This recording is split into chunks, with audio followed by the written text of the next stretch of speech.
Hello, everyone. I hope everybody's doing good. Straighten this out here. I'm Katrina. This is Tare, and this is our weekly get together, weekly live chat at 6 p.m. Pacific time every Monday. So, welcome. Please keep things family friendly.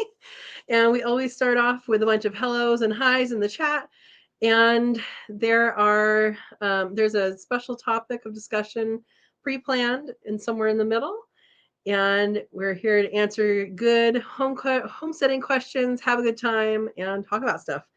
I've been sick like a couple weeks ago. I was sick for a week, then I had a week off, and then I was sick again. And I don't feel sick anymore, but I guess this last week I've been kind of had a little bit of tiredness and exhaustion. I think it's connected to that. It was just like a cold. It wasn't like major sickness. And so yeah, if you guys have interacted with me and I seemed a little bit off, that might be what happened. So sorry for that if that happened. Anyway, so I would like to say hello and welcome to everybody. And I'm going to scroll up to the top of the chat and see who's here first. Sun Dynasty Farm, welcome. You were here early. Says, see you all soon. Alarm is set. Welcome. I hope you made it back. All right. TM says, I'm wondering, how is the guacamole doing? I hope good. It is doing really, really well. I reconstituted some. Okay, so the videos were out of order because I put out the squash video, the roasted squash freeze-dried video, and then I was like, oh, let me reference this video. And then I put it out there, and I'm like, wait, that video doesn't exist. I had to edit it. So they should have been made opposite, because those were actually made on the same day. I just didn't make the video on the same day. So anyway, yeah, guacamole is wonderful. The recipe in there is wonderful. What did I do? Someone correct me if I'm wrong. I think I did 12 smallish avocados, but we had some bad spots, so it's probably like 11 and a half. 4 tablespoons Meyer lemon juice, because that's what I have. I recommend lime if you have it, but 4 tablespoons Meyer lemon juice, 4 teaspoons granulated garlic, and I think I did 1/4 a teaspoon of my spicy roasted pepper powder. I something that I grew and I freeze dried and I powdered it, and it's super, super good. It is super spicy though. And then I don't add salt, but if you like salt, then go ahead, add it. I would say if you're going to eat it with chips, maybe don't do the salt because your chips might be salted. That's something to look out for when you make your own guacamole, is depending on how you use it, you may or may not want more salt. I'm not a salt person, so I just don't do it. The important part with the guacamole is to make sure that it has that acidity. So when you rehydrate it, or even if you were just freeze the recipe and you thaw it out, if it doesn't have that acidity, it's not going to be good. But tastes exactly the same as when it went in. It's awesome. So yeah, thanks for watching. Steve, for record or for record? You're here. Welcome, Steve. I hope you're doing well. Hope you're doing well. Erica is here. Welcome, welcome. And I see, Erica, you are one of the Katrina's kits. And PJ reminded me, and I haven't done it yet, PJ, I will not leave this couch until it's done after the live chat. But PJ reminded me today that I didn't actually get you guys the recipes that we're making. So that's going to happen today after the show. And if you are not already a Katrina's kit and want to be one or want to know more about it, this is the link to check that out. We do a monthly Cook With Me live, and it's a lot of fun. And if you're not able to make the time, that is also fine, because you can then re-watch the previous ones, and that's for members only. So if you're not a member, you can't even see the playlist. So there you go. So yeah, Erica, I hope you can make it. It's this Saturday at 1 p.m. and we'll be making Irish stew. So the key ingredient you need is mutton. And if you don't have mutton, then lamb or beef will suffice. So I did find mutton at the store. I don't know. I went with Manuel there was a Mexican store and it says mutton, but then it says chivos. And chivos in Spanish is both goat and sheep, apparently, according to him, according to the guy behind the counter. So we don't know what it is, but it's like just chunks. It's not a designated piece of meat. And so I think they're like stew meat chunks, like chunks like that big, because it has some bone in it. I don't know. I'm going to look at one other place, and if not, I'll get it from there and it'll be what it is. Anyway, so if you would like to join us, it is fun and go for it because it's a lot of fun. The other thing that's happening, I guess I should say this towards the beginning. The other thing that's happening that day, usually we do 11 a.m. because that gives kind of a good time for everybody. It gives me enough time to prep, clean up the kitchen a little bit sometimes, and make sure everything's there. And it gives people, kind of a good timing of, we'll eat together at the end. And, but this Saturday, I will be I'll be in a segment on the Urban Gardeners channel, and I'm going to put that link right here. So that's to his live. He does like a show that's organized into different segments. He started up again last Saturday, and then this Saturday, I'll be on this Saturday. So I'm going to be in one of the segments. So it starts at 11 and it goes, he has a little thing to talk about, and then he talks with someone, and then he goes into Are You Following Me? I think is a segment that he's going to have me do. I'll be on for like 15, 20 minutes. And then he goes on to another thing, and then he goes on to a featured guest in like a big gardener channel, a small channel. And so if you're interested in watching that, that's the link that I just put. And he brings on all sorts of people, all people from all walks of life and all of that. So I met him at the National Heirloom Expo this past September. So he's just starting up his series and gave me a call and said, okay, yeah, let's do it. So anyway, there we go. All right. Everybody's saying hi. Also, hello, Erica. I don't know if I actually said hello. Welcome. Hey, Sun Dynasty came back from California. I'm in California too. Are you near me? I'm in the Bay Area, Gilroy. Verna's Place. I always read that Verna's Place, even though it's Vay's Place. Vay's Place. Verna. Verna is my moderator. She is Vay's Place in blue with a little wrench, and she catches all the bad guys. So thank you for moderating. And if you want to grow animals, food, plants in an apartment setting or a small space setting, check out her channel because she does these things. And she says, evening, everyone. Got chili on the stove. Awesome, Verna. Awesome. Chili's good. Chili's one of those meals that for me is a leftover meal. So like I have leftover meat of something or many things, and I'm going to make chili with it. Like making it from scratch is always like, wait, what? What do I put in this? I have to cook the meat first? What? Anyway. All right. Steve says, if you turned a burner on the stove, it would not be chilly, it would be warm. Steve, you're funny. You're funny. PJ, good evening. Good evening, PJ. I promised you I will not leave this couch until I get the ingredients and the recipe up. I told her I would do it after work. It's still after work. It's just not before the live. All right.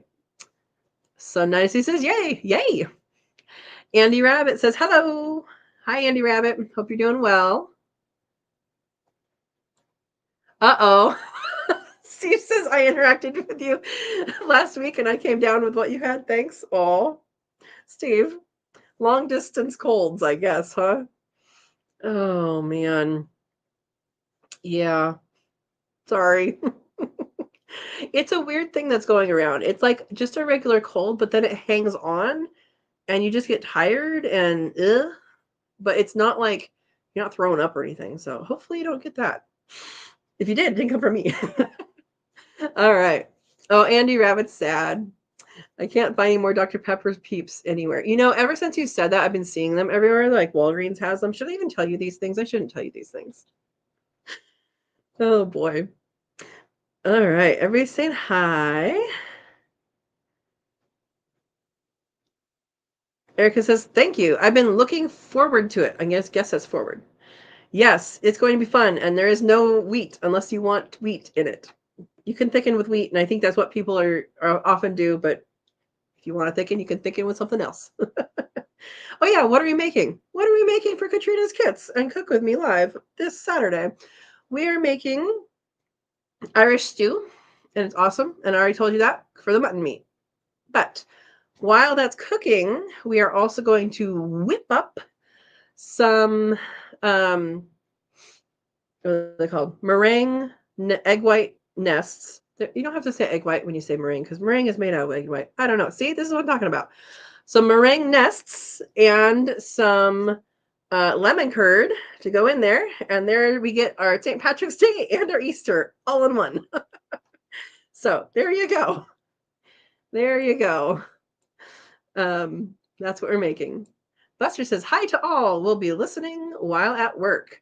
Welcome, Buster. I hope you're doing well. And yeah, pay attention to what you're doing. Oh, awesome. Erica says, I should be there. Already had the lamb. Nice. And PJ says, the people up the road that raise sheep haven't responded to my messages. So it looks like I'm getting lamb. Man, well, once you make it, you can make it again. So the idea was to do this the day before St. Patrick's Day, so you can have it on St. Patrick's Day. And PJ was really pushing for that, so we're doing it. There you go. Oh boy. Hey, Aaron's here. Hey, friends. Hey, Aaron. Aaron got some confusing language from me when I was exhausted and sick. So sorry about that, Aaron. Did not mean to cause issues. Anyway, welcome, and I hope you are having a great time. All right, let's see. Everybody's saying hi. Oh, Canada, not Cali. I got it, the CA. You know, it's funny, Sun Dynasty. You know, it's funny. So I'm in Gilroy, California, and I did not know until I think my computer updated. And so like, you know, the weather.com, it saves your stuff or it like says, oh, your last search was Gilroy. Here we go. It didn't save any of that. So I typed in Gilroy, CA. Apparently there's a Gilroy, Canada, and it was going to snow. And I was like, what's going on with the weather? It doesn't look like it's going to snow. And then I had to figure out, oh yeah, apparently there's a Gilroy, Canada. I don't remember which part, but for the longest time I had to double check it because once that's in your history, it just pops up and you're like, oh, Gilroy. Wait, which CA is this? It was really funny. So there you go. TM says, can you grind your guacamole into a powder, then mix it with water for storing? That is. Yep. Oh, you can grind it as a powder and save it and then mix it with for storing and then mix it with water later. Yeah. Let me show you guys what it came out as. I'll be right back. Show and tell already. We're early.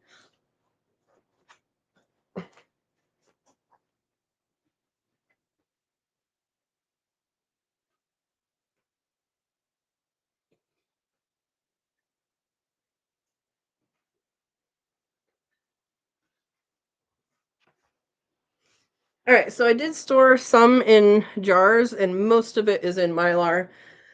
This is what it looks like. So I didn't weigh it for this kind of stuff. You could weigh it if you wanted to. From everybody that I've seen that have done this, You just add it till it's the consistency that you want. And as long as you go slow, it's fine. The better consistency was on the video from Thursday when I took a break from doing the squashes. So I have a tray separator thingy from, what is it called? Freeze drying supplies. And so that's how I get them to look like that. You put that in there before it freezes, and then you put that all in there in the freeze dryer. And so these are completely dry and they've been sealed. And so these are for like, soon, the next 6 months or so. I don't know what the actual number is, but I do have more of these in mylar bags, which is with oxygen absorber, and those make it more long-term storage. So yeah, we bought a bunch of avocados when they were on sale Super Bowl week, a bunch, and did that. And it's kind of funny because they weren't even ripe until after Super Bowl, so it's okay. We did good. So yeah, I chose not to powder it because you could blend it with a blender. You could use a stick blender or immersion blender and blend it. If you're making guacamole. I didn't make mine that smooth. I just mashed it with a fork, but you definitely could, and it would work just fine. Yeah. Andy says, TM, good idea. I might need to try that in the dehydrator sometime. I have never tried to dehydrate avocados or guacamole. I would say if you try it, try a small amount and load it up on acidity. So whether that's lime or lemon or whatever, add it up, and then let us know how it works. Uh-oh, Verna says the same thing. Did they have it? Haven't seen any Dr. Pepper peeps, not even on Amazon. Oh man. You guys are funny. Oh, you've been waiting for the recipe, Erica? I'm sorry. Looking forward to it as well. Yeah, like I said, I thought I was done being sick, but apparently I'm having this like tiredness, this exhaustion that it is really weird, and it's affecting like how I think. So that's not good. But generally I feel fine. So that's good. Andy says, Steve, I wonder if we can't get this through social media. It seems I chatted with someone with it when I got it. So you have it too? Oh no. No, there's several things going around. See, like that came out of nowhere. I haven't coughed all day. However, I should probably put some honey in my tea that I have. It's not like, okay, maybe it's helpful tea. It's chai though. I have chai today. I was going to put this in here. Let me do that. Let's see. Andy Rabbit says, lucky you, Katrina. I have looked for them every store I go into, but I don't go to the store much. Talking about the peeps. What am I looking for? Here we go. Yeah, I did buy one package and they were good, but I'm not an addict like you are for the Dr. Pepper. You guys are funny. Dawn's here. Good evening. Just passing through for as long as I can. Awesome. Dawn, that is awesome. And I hope you are doing well. I hope all of your stuff is doing well. I hope you know what that means. Oh, no. Wait, let me go up. I just saw a comment. Oh, they were that good that they're running out? Maybe. TM says you need to fix corned beef hash for St. Patrick's Day. I am not a fan of corned beef. I don't know why it's called corning when it is just basically salting a heck out of stuff. I'm not a fan of salty food, and I'm not really a fan of corned beef. You'd think that corned beef would have corn involved, but I'll leave that to other people. I will go with traditional Irish stew. It sounds better to me. There we go.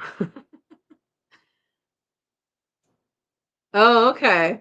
So PJ says to TM that would be breakfast next day after the corned beef and cabbage. Okay. And Erica says she always says corned beef and cabbage too. I like cabbage. Yeah. Amy's here. Hi, Amy. How are you doing? How are your babies? How is your mama? She has Bunny that have babies. I don't remember how old they are. It's been a while. Hopefully they're doing well. Let us know. Hopefully you're doing well. Steve says you blocks of freeze-dried guacamole can also be powdered. Correct. Yeah. Yeah. So this is all this is it's frozen guacamole that has been through the freeze dryer, and so it's dry, and it's vacuum sealed and all that. And I didn't put an oxygen absorber in here because these are going to be eaten pretty soon. It probably should have a moisture packet in there, but I didn't do that. But these can definitely be powdered. They're yeah, they're powderable if you wanted to powder, for sure. All right.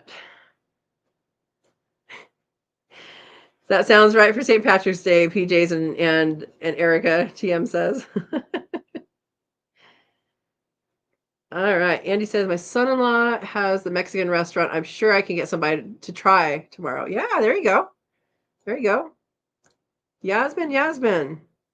Hi. Welcome. Do you grow a garden or animals, or are you looking to grow a garden or animals? Let us know what you're doing, where you are. It's a reference to Cornwall, England. Erica, thank you for clarifying. So it's not corned beef, it's Cornwall beef. Okay. I like to know the history of things. I like to know where these names come from. Yeah. Amy says, when I made the traditional corned beef, there was orange juice and spices. I remember cardamom. Really? Interesting. I've never made it. I've just had it, and I was not a fan. Interesting. 4 weeks old. Awesome. Awesome. Amy, congratulations on being a rabbit auntie. Awesome. Steve says it's called corned beef because in the old days they cured it with big chunks of salt that they called corns. Okay. There we go. English is weird.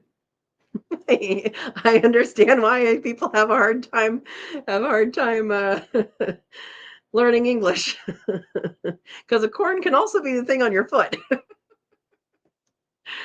Oh boy. Hey Bob. Bob's here. Time to say hi there. Hi there. I hope you're doing good. And how's your high elevation chicks going? Hopefully well. Yeah, Amy, same thing. Love learning the back history and story. Okay. So Erica says Steve is correct. And on the spice, oops, you moved. On the spices are from Cornwall tradition. OJ. Yeah, OJ's orange juice, right? Am I missing something? Is OJ something else? I don't know. Ed says, good evening, everyone. Good evening, Ed. Ed, on one of my videos today, somebody complimented my my egg necklace. I should wear that more often. And he wanted to know if I made it. I didn't. I said my friend made it. So we're gonna have to talk and see about that. If you're doing instructions. All right. PJ says hi. Okay. Hi. Amy says, wow. Hi, Ed. All the cool kids are here tonight. Oh boy. Oh boy. Well, welcome everyone. And I'm just gonna plug one more time. You guys we've been talking about Cook With Me Live. That's happening this Saturday at 1. And then I'm also going to be on the Urban Gardener channel. It's kind of like a segment midway into his live. Also on the 16th, this Saturday, his thing starts at 11. And so I'll put that link here. If you guys are interested, show up, support him. And I met him at the Heirloom Expo this last year. Yeah. Bob says, fixing to start incubation again. We see how it goes. Had an inch of snow this AM. My recirculation pump I just replaced a few weeks ago stopped. So manual watering in cups in AM. Oh, well, hopefully you can get that fixed. Ooh, Steve says, Amy, I know where all the cool kids will be on 8/31, August 31st. Steve, how many more days? We're talking about QuailCon here. The homesteading and QuailCon. All right. Sorry, that was the honey, the honey knife. All right. All right. Sun Dynasty. Best height for feeder reports from the floor. Best number of quail for feeder port. Does dust build up at the bottom? Sun Dynasty. I must know who you are now. I didn't know that's who you were. Let's talk about that in a little. We'll talk about that now. How about that? All right. So Sun Dynasty Farm asked a question. I'm going to take a drink of my tea before I answer. About ports on a feeder. I have done feeders in the aviary. I've done many feeders in the aviary. And then I've also made that aviary feeder. It's a no-waste feeder. I've made that feeder, revised it just a little to go into quail mobiles, which is basically a cage system on wheels. And which I need to do. I need to do the editing for that video. There's so much editing for it though. I've been avoiding it. Let me actually go to my video. So I'll put a link of the video and we'll talk about those points. All right. This back to here. All right. Ultimate quail feeder. So here's a video that will help you out. I know you already have your system built. I'm just putting this in there for people who might not. And when we built it so the quail can reach all the way down to the bottom. So I don't have a buildup issue of dust because they can get all the way to the bottom. So anything that is there, they end up getting. And I don't even know where those are. My ports are a PVC elbow, a 1-inch PVC elbow, which I was going to bring one in to show, but I don't even know where they are. And we cut them a certain way. So in that video, there is a way to cut them. You can buy ports as well. I don't have any experience with the bought kind. I have heard they work. I've heard they don't work. There's a couple different types. So if you have experience with those ports, go ahead and put in here which ones you've used, or you can also go over onto the Facebook group because I'm not sure. I don't think it'll take links here. So go ahead and talk about this in the Facebook group of if you use ports, how you use them and stuff like that. And if you're not a member of that yet, answer all the questions, accept the rules, and we will know you're a real person. And so we can share that kind of knowledge all together in one place. What I have is 1-inch PVC elbows that are cut. I wish I had brought one in. Okay, here's an elbow. There's an elbow. we cut off one part so that it's a little bit shorter so they can reach. And then on the bottom side, okay, we just turned it this way. Here's the opening on the bottom side. If you cut up and around one side, and again, this is shown in that video, and leave the back side. How am I explaining this? I'm explaining it very poorly. When the bird puts his head into get food. So here's the bird's head. Here's the bird's head. Here's the back side of the port, the elbow. The back side of the elbow should be whole, and the front side, towards where the bird gets it, should be cut up a little bit so the food can go around the back part and flow in to where the cut part is. I hope this is making sense because it does not sound like it making sense to myself.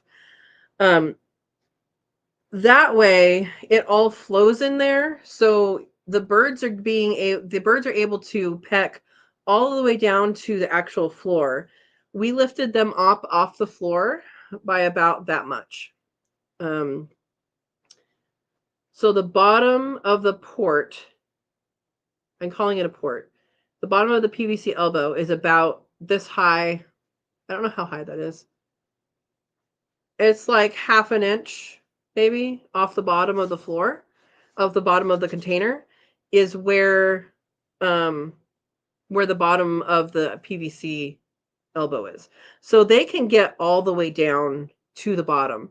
And that's by design so that when they eat that and that part goes away, more will flow in from the sides of that PVC elbow.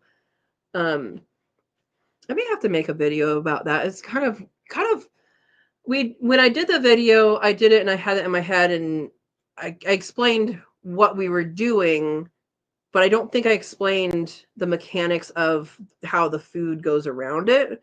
So I think I'm going to have to do a video on that at some point. Okay. So that's how far, so half inch, about how far to the ground. And then also how high is it? So in my case, if they reach and go in, that's good. If you can tell if it's too high for them because they'll be like really reaching and on their toes, and then you're like, okay, I need to move the floor up. In my case, I need to put more wood chips there. I suppose it could be too low at some point, but I think about, I don't know, that high. Quail can get up in them. I guess the best way to look at that is to look at that video and see how high it is compared to the quail and put it that high. Because they can actually reach up. I also have my drinker cups up high, and that is so they don't sit on them and they don't walk across them and they don't poop in them. And it keeps it pretty clean. Every once in a while, you'll have some, bozo bird do something weird. But for the most part, they can walk underneath them. And then when they're thirsty, they get up and they drink. So I'm a fan of putting things up higher rather than lower. And I think that solves a lot of the problems with having poop and things. And then also in an aviary, that solved the problem of them kicking all of the wood chips like into the food, into the feeder. So yes. Okay. Well, next question on there. Best number of quail per feeder port. I did not study this before I made mine. Mine are made out of trash cans. They are fine for that, for the aviary. How many are in the, I have between 12 and 14 because I have I have one that's 14, one that's 12 in the two aviaries, ports, and they can support, so they can support 70 birds, and it's fine. And I did have that in my head. The first one that I built only one, and then I looked at it and said, okay, do I need to put another one in here? And I didn't. So I made that judgment call based on observation and decided that they were fine with one feeder. If I felt they needed another one, I would add another one. But they're pretty happy. Well, the boys just fight sometimes, like not fight, but like talk to each other, fight, argue. Because this one wants support and this one wants support, even though the rest of them are open. So you'll have some of that. But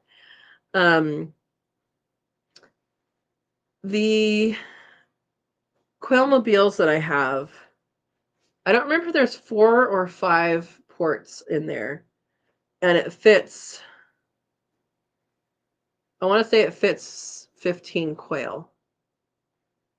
Oh, there's the cat. So I think it's 15 quail, and that's just how many fit on the side of this thing. So I think the best thing to do is to observe, put something there, observe them, make sure the feeder is always full, because if the feeder is always full, they know there's food, they're not going to freak out. If the feeder gets empty at any point, then they're going to be very protective about that food and go after it when you feed them. And so 24/7 food is very important. Put in a number that you think is okay, watch them, see how they act, and then if you feel that it needs more, you can put in more. Personally, I think it's always a good idea to have extras of everything. So maybe you keep an extra, I think I saw a picture of yours. It was extra, container with ports. It's always a good idea to have extra just in case something happens. Now, those are going to be less likely to need replacement than like a water cup or something like that, but it could still happen. All right, and does food dust build up at the bottom? My answer is no, not for my setup and not for my design. And I think that's because they can reach all the way to the bottom, and they basically eat the bottom and then it comes in. It's not like there's a whole bunch of food that comes in. I don't know what these ports look like on the food side of it, that you have. Mine have an elbow. So basically the food sits on top of the elbow, and then when the space has opened up down here, it comes in from the sides. So hopefully you're visualizing that. And I probably should make a video on that. Yeah. All right.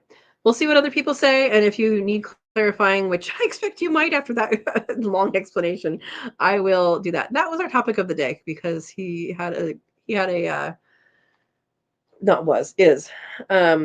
a question that I'm like, I think we need to go to the community with this. I'll give my answer, but we want to have as much input as possible on this so people understand my viewpoint and as well as other people's viewpoint, because I think that's important. All right. Andy says, I got my mushroom spawn today. I'll be getting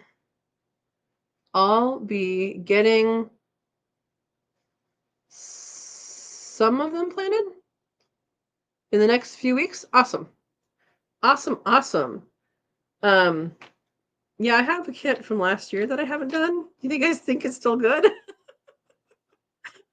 Oh, time. That's awesome, Ed said. It is. Steve says Quill and Homesteading Con 173 days. There are tickets available. Is that a link to the tickets, Verna? Follow that link for tickets. I'll be there for sure. Lots of people are going to be there. It's going to be awesome. All right, Joy's here. Welcome, Joy. Hello, all from Western Oregon. Lost a full incubator of chicks due to my incubator temp spiking to 133. Oh no, and then dropping to 92. I had them sold to the local feed store. Oh, Joy. I'm so sorry. That totally sucks. Totally. I am sorry, Joy.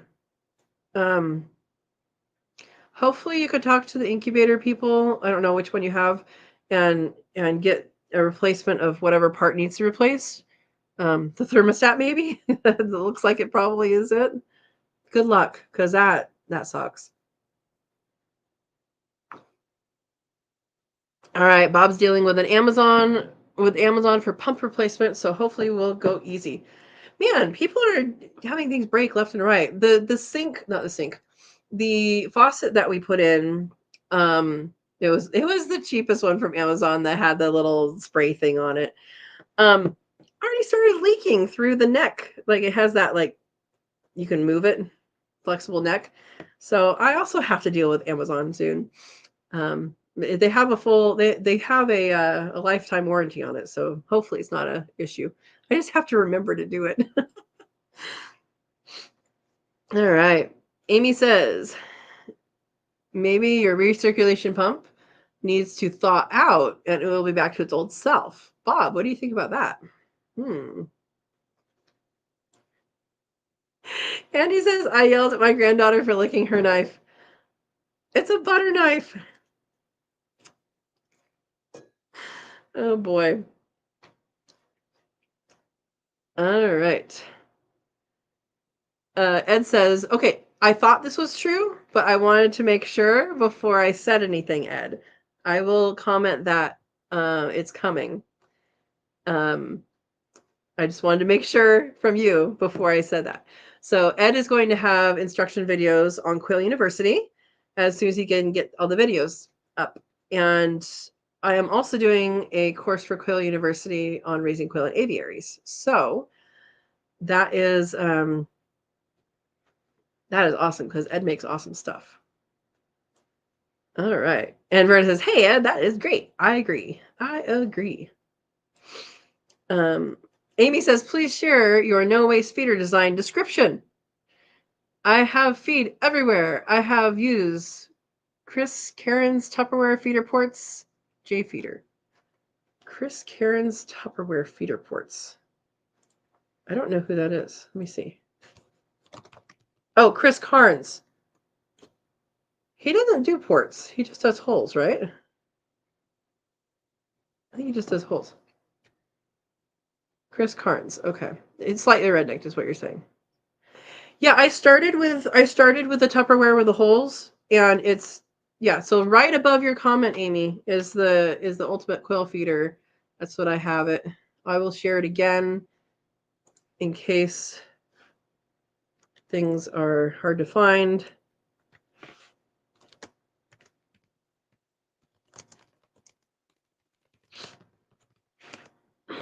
And it's really awesome.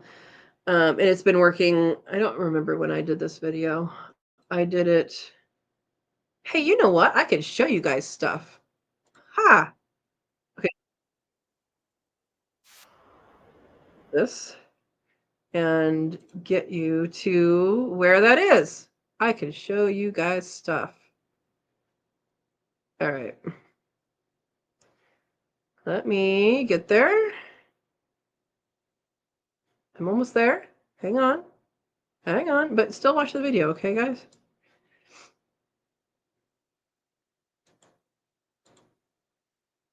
Okay. Let me make it big. And, oh, wait. Hang on, guys. Hang on. Technical difficulties here. Have to make it a separate thing. All right. I will show you guys this thing. I don't know why I didn't think of this. Because I'm not because I'm not thinking. That's why.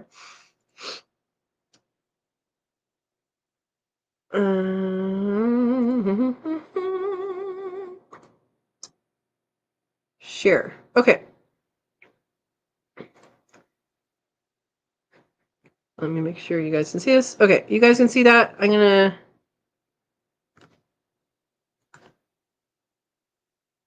turn on the volume. Here we go. 14 holes in it. All right, so we're doing the smart thing and clamping it to a table. And while he's doing that, this is the goal. First is going to cut off this entire portion, and then this interior part right here. And what that will allow the birds to do is once it's inside, here will be the outside of the, so the outside is on this side of the feeder, and they'll be able to stick their head in and down and then get the food that's here.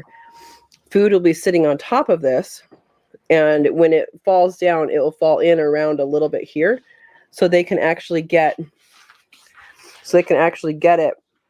like this. And they should be able to do that. So we'll see if it works.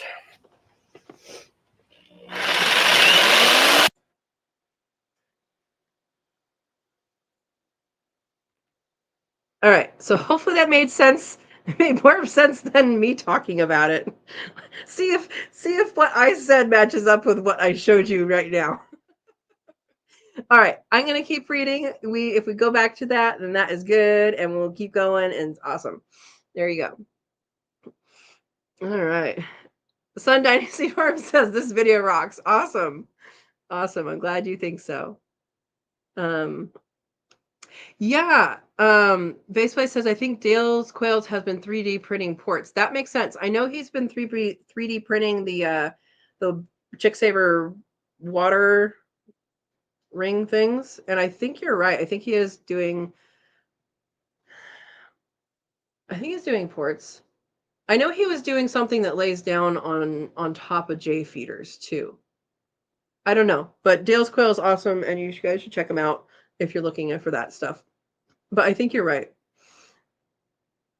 Amy says, yeah, saying to Joy, I'm sorry for your incubator losing its mind. That is a hard loss. It absolutely is. All right, Bob says ports for feeders are great. 1.5 inch, found on Etsy, cheaper than PVC elbows. Awesome. Awesome. Yeah, mine are 1 inch PVC elbows. So hopefully those are working out good for you. Okay, Steve has another input. 1 inch works best. The ones that do not work are 2 inches. Yeah, they have room enough to get stuff out and throw it out and be annoying. Because here's the thing about quail. Something might work for a while, and if they have the potential to kick something out, they will. There's a part 1 of that shows all the things that that I tried before I got to that. Let's see if I can find that. Let's see. Here we go. Let's share that one. Here's the background. Oops. Find you guys again. Quail feeder background. If you are curious, all the things I tried, you can go watch that one. But yeah, if they think they can get stuff out of feeder, then they will. And they will be like, this is a sand bath. It's a food bath. And I'm like, you're eating that till before I feed you more. Yeah. Ed says, when you said Quailmobile, I was thinking like Batmobile with feathers. You know? There you go. There you go. I just needed something that was fun name. And I don't really use it except for grow outs. If I have not a good sex ratio in the aviaries. What would be ideal for me is, right now I have Egyptian fees in the main quail aviary. I also have some young jumbo wilds in there, which some of them we're going to eat and some of them I'm going to sell if the guy gets back to me. And some of them are going to go with the other ones to breed. I just didn't put them in there at that time because there was a broody mama in there. And I did not want to upset Chaos. She ended up not hatching anything anyway. But I will move those in there. And then the Raviary, which is rabbits over quail, have the jumbo wild over there. So yeah, there you go. All right. Amy says, going to measure my ports. Let us know what it is. Oh, and Verna's laughing at Ed. Bob says 1 inch ports are also fine. Might even be better. I tried 2 inches originally, way too big. Okay, that's good. So between 1 and 1.5 is our kind of playing with room. 1 inch is definitely not too small for them. I know. So I'm like, I was trying to figure out what size to make them, and trying to have a quail and a PVC, and trying to be like, what fits over your head is I should have filmed it. I didn't. It's very funny because it does not want to go. It's like, what are you doing? And they actually, so another thing to do is to train them to that. The ones I had when I had them in there, and you'll see this in the first video, I had like a big, Tupperware feeder, like what Amy was talking about that Slightly Regnant does. It's a Tupperware feeder where you just have, it's clear and you have holes in it and they can see the food and they do that. If they can do that, they will readily adjust to the feeder that isn't clear. And if the feeder isn't clear, then they are completely fine with it once they know what's going on, or once other birds are doing it, then they'll do it too. So like I didn't have to train. If you already have birds in a system, you don't have to train them to drink. You don't have to train them to eat, because they'll just copy the other birds. You know, the other birds are doing something, they're going to go figure out what it is. So that's a good thing. Yeah. Sun Dynasty says, Ed, that's a funny image. Yep. Best feed saver for quail chicks. I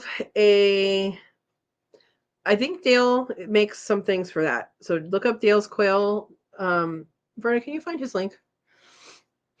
Thank you. Look up Dale's quails, and I am actually thinking about looking up his stuff instead of using what I use. Week 1, I have them on blue paper towel. This is what I do. There's many different ways to do things, but I have them on blue paper towel, and I just feed on the floor because it's easy. They're going to make a mess anyway. You don't want them to get into a feeder and swim their way up, because that can happen and they can suffocate and die, and that's not good. We need to be good parents to these babies with no parents. So we need to keep them, we need to baby proof these feeders. What I've done is I take a regular chick feeder. So they have like it's the round thing, the big round thing with the holes and then the vertical thing. Instead of a mason jar, I use the plastic one that you buy, and then I actually cut the top off and I leave the flap so they don't jump in, but I cut the top, and that's how I refill. Is I refill from the top, because it's so annoying to be like, okay, though there's some food down there, but I need to fill it, and let's dump everything out so I can unscrew it and then put more in. Just cut the bottom of the thing off. And what I do is I take some duct tape and I duct tape half of the things closed. And I think that's what I've seen Dale does. I think I should probably order those instead of duct taping. Is basically making that hole smaller. I think what he has is like it cuts apart, cuts it in half, kind of, basically. So they can't go swimming in there. I think that's what I saw that he had. Anyway, that is what I use, because the first week on the floor, the second week and beyond, you can use those little feeders. And then if you need them in there, longer, like over the winter, I actually do use a shoebox feeder in there. And I haven't put the PVC things in. I have them. I just haven't done it yet. And I plan to do that for the 3-week-olds, because they will definitely use that.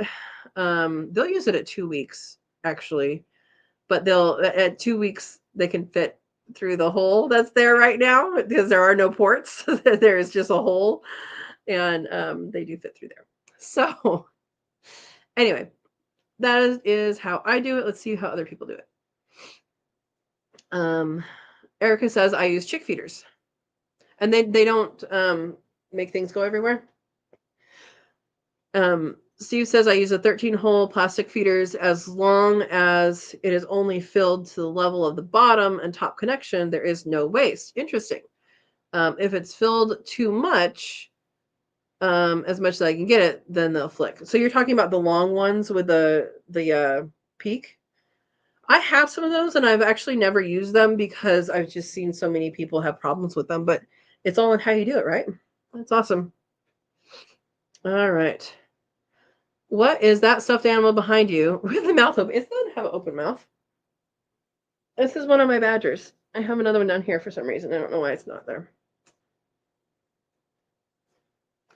I am, by trade, I'm a wildlife biologist, and I studied badgers. So badgers this is the wrong kind. This is Mealy's over in Europe. We have an American badger here.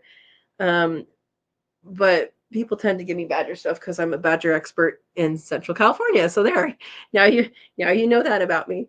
And yeah, people give me Badger stuff. There you go. Yeah, Aaron says, hey, Ryan, didn't realize you took me a while too. All right. Andy says, I use the solid bottom J feeders with 1x2 wire over where they eat, lifted up off the floor a few inches. So they have to like put their beak in. Okay. That makes sense. Steve says, when there is dust at the bottom and stops the crumbles from coming in, they will eat the dust if that is their only choice. True. And the hope is that with the design I have is that dust is not coming in all at once, is that it's coming in, big pieces and little pieces, and everything gets eaten. You could, if you're really worried about the dust and you don't want them to have dust, I use crumble, so I don't know if you're using crumble or mini pellets, but I know for my rabbits, I have 2 J feeders that I've replaced for my rabbits that have a screening on the bottom that lets dust through. And you would have to use probably a smaller screening than that, but you could do it and you can make it work so that the dust goes through if you're having a dust issue. But that would be up to you to design and then tell us about. Yeah, that makes sense though, Steve. Hey, Christina's here. Guidro's Family Farm. Christina and Aaron have Guidro's Family Farm Facebook, not Facebook, you do have Facebook, but YouTube, and they do awesome stuff, gardening and goats and pigs and all sorts of stuff. So check them out too. Christina is also a moderator on my Facebook group, Friends of Sow and Tare. So, yay. Thank you. Okay, off topic, but Katrina, I had 2 moringa seeds sprout. So hopefully I can end up with some trees in the future. That is awesome. I have seeds, which I haven't done. I actually went to the nursery, not for moringa, for tomatoes, because I did not plant my seeds in time. And at this point, I'm just like, I will pay this nice nursery who I support to grow my tomatoes for me, and I will get them there. So I do have tomatoes to plant. I did not, plant the seeds, but if you want to spend more money than you have to, buy tomatoes already started. If you want to spend less money, buy seeds and start them at the appropriate time. I do have moringa, and I had at one point I had I was envisioning something. Where I am, it does get cold enough that it takes them down to the roots. And I have tried buying moringa plants twice, and twice the roots have rotted. We have high clay soil, so even if they go down past where my good soil is, the snorkel effect of the surface roots doesn't really offset that. So I have had a vision for the past couple of years, and I just haven't implemented it, to have one of those wine barrels on some wheels and plant a bunch of moringa in there and basically let them grow a little bit and then cut them off and kind of do a cut and come again with them. I know I've seen videos of people doing that, and it's not a long-lived tree, so like they're only going to live for probably a few years at that point because you're cutting more things, or maybe you manage it differently and make it work. But I've been thinking about doing that, and then I just haven't done it because moringa has a humongous root that is really, really the pole plant can die back to the ground level, and as long as that bottom part stays alive, it will reshoot. So new shoots will come up from the roots. So the roots need to be protected from being too wet and being overly, in boggy areas or in, high clay soil. So that's what I'm thinking. That's what I've been thinking. I just haven't done it yet. So, but I am excited for you because that is awesome. So for those that don't know about moringa is also called the drumstick drumstick tree. And moringa is this fabulous, fabulous plant. It has like all the amino acids you need. It's like a miracle plant. Start looking up like nutrition facts about them, and it is amazing. The seeds have oil that you can press to use for cooking or for beauty products. And then once pressed, the remainder of the seed that you would throw away, that is actually used as a flocculant. If that's a new word to you, that's okay. It was a new word to me several years ago. A flocculant basically cleans water. So if you put a glass, put some water in there, put the seeds in there, stir it around, let it sit, then it will pull out all the nasties and into the seed. I don't remember what it's called, the squish seed. And then that water above is drinkable. So that is awesome. That is a little security for you if you trust it, right? You got to test it a few times because I know you guys have hurricanes and fun weather like that and can get water issues. So all sorts of things you can do with moringa. You can eat they have the drumsticks is the seed pods. So you can eat those when they're young. So much. I'm so happy for you. Awesome. Awesome. Son says that was one at Etsy. That one was an Etsy one I took inspiration for. We will be making mine this month. Okay, so that wasn't a picture for yours. It was just a picture that you were sharing. My explanation are great. Good, because it did not sound crystal clear when I said them. Yeah, hopefully when you watch the video, you'll understand that more. And I was able to show that little clip, which is nice. Yeah, I think that's the main thing is to understand that they have to be able to reach the bottom and that the food has to be able to fall from behind. So I've seen those ports, but I've never seen what the backside looks like. I don't know if it's like a port or if it's a port that goes behind and like has a curve. So yeah. All right. Amy says 1.5-inch ports. Maybe I need to breed fat neck quail. Oh boy. Steve says 3 to 4 quail per port, depending on who you listen to. They do not all feed at the same time. Start with 5 per and increase ports if you need. Yep. Yeah, I didn't have a specific number. I said, this is the container I'm using. Let's see if it works. And then I said, I have another one if I need to make another one for them. And it was fine. They didn't fight unless they needed to argue about a specific hole to eat out of, which is ridiculous. I have 2 males, 2 of the, it only happens in that one, I think. I've only observed it with those 2. They don't like go after each other. They just have arguments when one wants to eat out of this one and the other one wants to eat out of that one too. And nobody else is at the rest of the feeder. I'm like, why do you guys both need to eat out of there? So there you go. All right. Verna says, yes, always a link for the tickets. That's for Homesteading QuailCon. Awesome. Yeah, Dawn, I agree. Awesome to have moringa coming up. Little Giant. Okay. I know Chris was slightly necked, has had good luck talking with that company, Joy. So call them and tell them what's going on, and they should be sending you a replacement. So you can figure out how to replace that. So good luck, because we don't want that happening again. You've had too many weirdnesses. Is that a word? Can I pluralize that? Is pluralize a word? That's how my head works, guys. All right.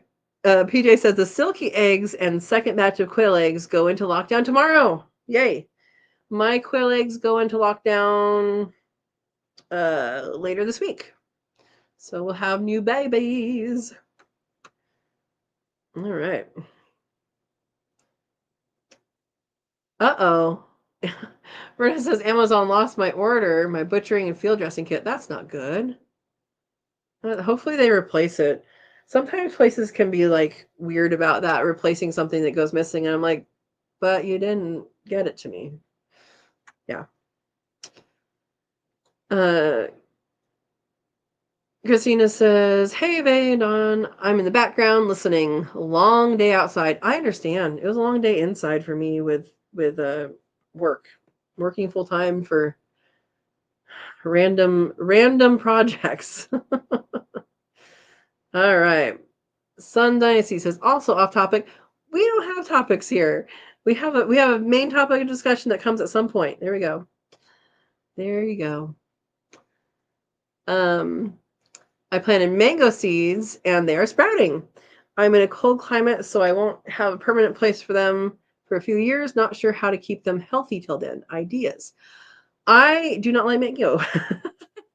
But I did have a mango pit start in the worm bin a couple years ago, and I did plant it, and it is doing really. It was doing really well until so I planted it actually in a Rubbermaid tub because oh yeah, that was 2020. In 2020, I decided to increase my growing space. I'm on 7,000 square foot lot, house, garage, tree, and porch, all on that lot as well. And I decided that my driveway, which I don't use because I have two garages. It's really weird. There's a garage in the back and there's like a one-car garage on the house. It's an old house. Um, didn't use that. So I lined it with Rubbermaid tubs and did holes in the bottom and put in more plants.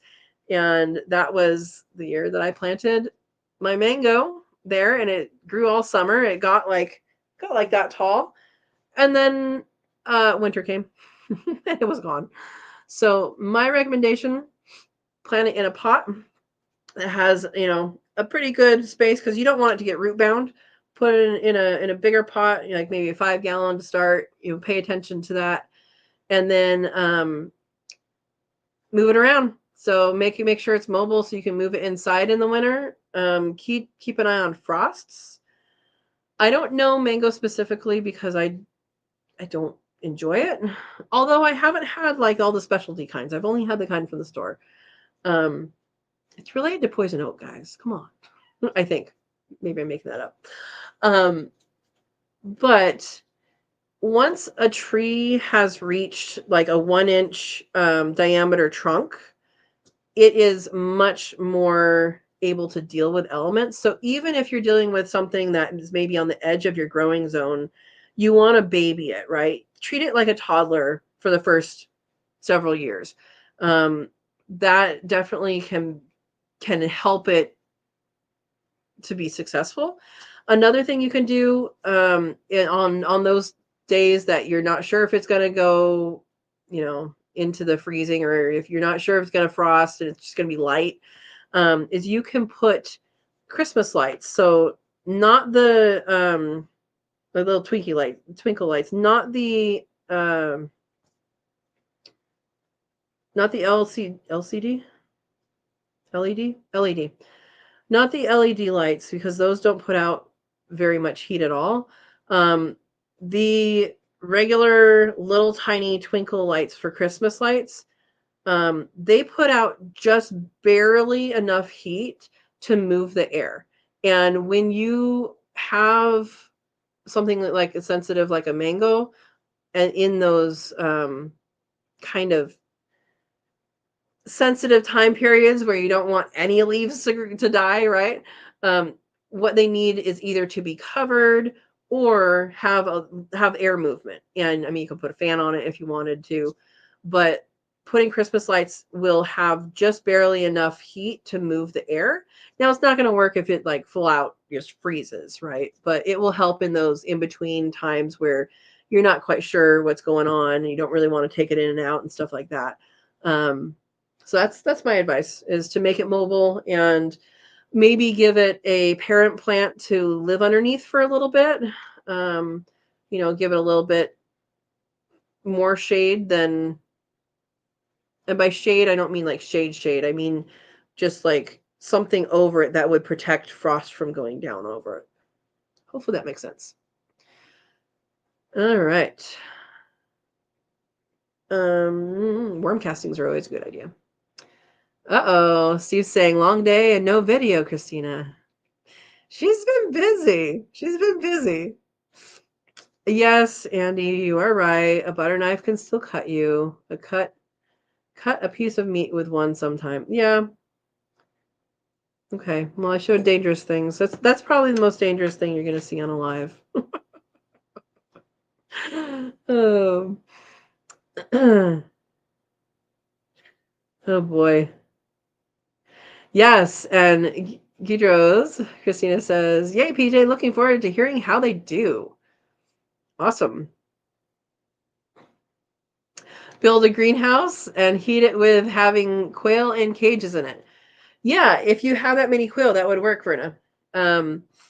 It definitely would work. If you're so greenhouse is another suggestion, or a even like a cold frame type situation, just to keep frost off. So it depends where you are. You're in Canada though, right? You just said that. If you're in Canada, you might want to plan for more oomph of heat. Yeah. Oh, Erin made a video. We need to upload. Awesome. You work faster when you don't video. Oh my gosh. Christina, I feel your pain. I feel your pain. Absolutely. I think Erin needs to do some videos with business stuff. Put those out because I enjoy all of that stuff. All right. Sun says, I will definitely be building a large winter greenhouse, but in the summer, I'm worried I'll cook them quail. Well, you got to put shade cloth over the top in that time and have it open, be able to open. Yeah. I would love to have a high tunnel. Like if I have property, when I have property bigger than 7,000 square foot lot, I would love to have a high tunnel and put avocados and citrus and curry leaf. Curry leaf is wonderful. If you haven't planted curry leaf yet, plant curry leaf. And have that in there so that it's protected. You can actually grow those things. And I would have wood chips in there on the bottom because wood chips, like a forest floor, support fungal growth and support a fungal network, tree to tree, plant to plant.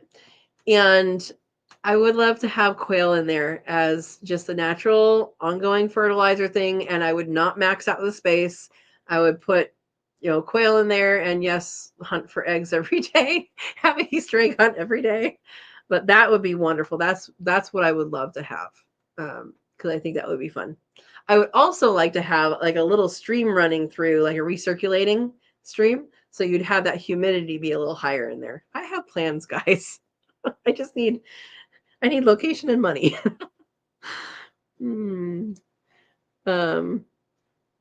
Butter knives have a real serrated edge on one side and can cut for sure. This or not. There you go. Little guys. Verna needs more coffee. Ooh, Amy got a hatchery catalog the other day. Straight run quail, $5.50 each. No age listed, but guessing very young. Yeah, I wouldn't get them as chicks because they don't, as far as I know, from what I've heard, chicks don't do well in the male.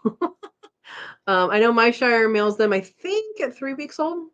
Is that right? 4 weeks old? Anyway, they don't do chicks. And that's because they don't do well in the male. My goodness. Andy Rabbit and Dawn, you guys must have very sharp butter knives. Hassan says, you got my mind turning in a good way. That's good. Yeah, there's a whole bunch of different ways you can build these things and get things running. We talked the other day, and this has to do with heat. So if you're worried about overheating, then that's different. But we talked the other day about a couple weeks ago about solar heating and having, like, you can have a wall of black painted water containers so that it solarizes in the daytime and then releases that heat in the nighttime. And you can block that and unblock it as you need too. So there's all sorts of stuff you can do temperature wise, which is pretty awesome. Yeah. Steve says, I did not see any safety items in the video with the saw. Wrong saw. Not very secure. No gloves. Bet no glasses either. Just saying. Steve, that was pre-finger almost cut off. Yeah. Yep. I made him clamp it to the table. Let's just say that. So it was safer with me there. Oh, Brenda says, Ryan, that's what I strive to do. Yep, get people thinking. What kind of blade did you use in your jigsaw? Joy says. There are different kinds, and there is one made for PVC. I do not know if that was actually what was used. If I was the one doing the cutting, that is the one I would use. Jigsaws have tons of different blades, but there is one for PVC, so that's what I would use for PVC or for plastic. I've also cut it with when I made a brooder. So you guys know like the Sterilite tubs, the clear ones, for that people use for brooders. I made a double one, and a jigsaw is what I use to cut out that center bit so that it could be a double wide for the chicks. And I think I used the same. I think I used the PVC blade. Yeah. Amy says, PJ, so exciting for lockdown. Yes, it is. Yes, it is. And PJ says, I can't wait for these silkies. Are these Guidrose silkies? It'll be fun. Fun. Verna says, I didn't find the feeding ports on Dale's website, but for the one asking about solutions for quail chicks. Okay, that's the one I saw. Okay. So Verna put a link there for the quail chicks, but yeah, he definitely does a lot of really good things. If he sells it, I would trust it, is what I'm saying. Thank you, Verna, for looking. Like quail chicks, not checks. Awesome. Okay, yeah, and Steve is saying that this time he only has the ones that attach to the bottle. Give him enough inquiries. Not like he's busy or anything. He's so busy. Amy says, I had a friend send moringa seeds, but they will not be winter hardy. Can they live indoors? Yes, they can live indoors. Their flowers are edible too. That's another thing. Yeah, they can live indoors. They can live outdoors. I think they're pretty hardy. What the key thing is to have enough root space, because they do have the roots. You know, they do have big roots. So that would be the key thing about having them in a pot, which is why I was going to have them in like a wine barrel. Yeah. Hey, Eric's here. Welcome, Eric. Welcome. Good to see you. Hope you're doing well. Eric says, if you hunt quail in a cotton field, would they be cotton swabs? Ha ha ha, squabs. You funny. Dad jokes are strong tonight. Eric is the best with the dad jokes. That's his go-to. And he tries to be thematic. Is that a word? Thematic? Awesome. Only if it's a pigeon. Oh boy. Eric says, I wonder if songbirds think hummingbirds just forgot the words. Maybe. Although, have you seen a hummingbird drive off another hummingbird, like the males? They get violent. Yeah.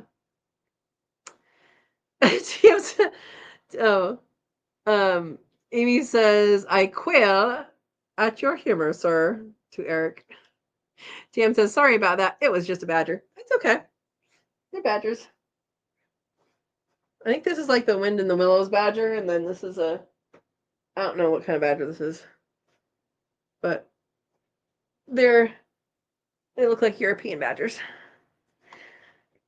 All right. Eric says, I saw this fella going up a hill with a wheelbarrow full of horseshoes, 4-leaf clovers, and a rabbit's feet. I thought, he's pushing his luck. There we go. Oh, Verna, thanks for putting Guidro's Family Farm link there. Amy says, so if we send Katrina occupationally concerned animals, what? Would we be badgering her? Oh, no. So fun fact, I don't know if it's that fun, but it is a fact. The term badgering, so if you're badgering someone, you're bothering them, that actually comes from over in Europe where, and this is a horrible practice that nobody should do. It was like a sport to put a badger in a barrel and send like hound dogs after it and to bark at it and all that stuff. So that's where that saying comes from. You know, someone's badgering you. That's what you're feeling like, is a badger in a barrel with a bunch of hounds barking at you. So yeah, don't do these things. Steve says, goats, Guidro's finally got real goats. What? You missed it, Steve. Yes, they did. They did. And table goats as well. And Eric is getting the laughs from Aaron. Aaron says, Steve, we had goats for a bit, but I value life, and I decided it was best to stick with emus. Yup. Eric says, what's in the mayo? Say to the tomato, ketchup. Oh my gosh. Why did the tomato go out with a prune? There were no dates anywhere. Oh boy. Amy says, oh, Amy's asking Verna if she's butchered any yet, or are you waiting for the kit to get there? Oh, second order lost. Yeah, I would wait for the kit too, Verna. Yep. Oh my gosh, Eric's coming in strong. A couple more jokes here. What does Jeff Bezos do every night before he goes to bed? He puts on his pajamas on.